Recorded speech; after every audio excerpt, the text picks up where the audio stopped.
Second tour de la présidentielle, on vous le disait, scrutin marqué par quelques incidents. On va tout de suite rejoindre notre correspondant à Bamako, Kaourou Magassa. Kaourou, 36 000 militaires ont été déployés en ce jour de vote au Mali, ce qui n'a pas empêché un président de bureau de vote d'être la cible de djihadistes présumés. Qu'est-ce qui s'est-il passé exactement ?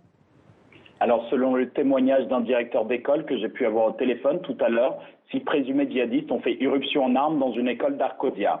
Celle-ci servait de bureau de vote. Des agents électoraux et des électeurs ont été battus et molestés. Le président du bureau de vote numéro 2 a lui reçu une balle dans la tête en tentant de quitter les lieux. L'alerte a été donnée, les militaires sont arrivés très rapidement. Le calme est vite revenu, mais le mal était fait. Après ce drame, les 67 bureaux de vote de la commune de Fitouga ont fermé. D'autres incidents ont émaillé la journée dans les cercles de Youarou, de Diré, de Gourma et Niafunké, situés dans les régions de Tombouctou et Mopti.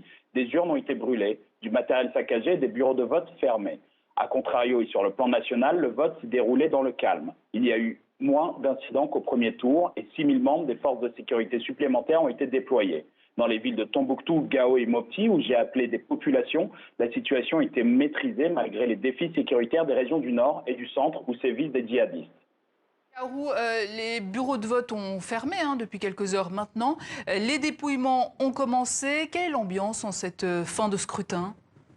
Alors, dans l'école Mamadou Konaté de Bamako, je me trouvais. Les opérations de dépouillement ont commencé dès 18h, vous l'avez rappelé, c'est-à-dire il y a quelques heures. Les présidents des bureaux, les délégués de l'opposition et de la majorité comptabilisaient les bulletins à l'aide de lampes solaires.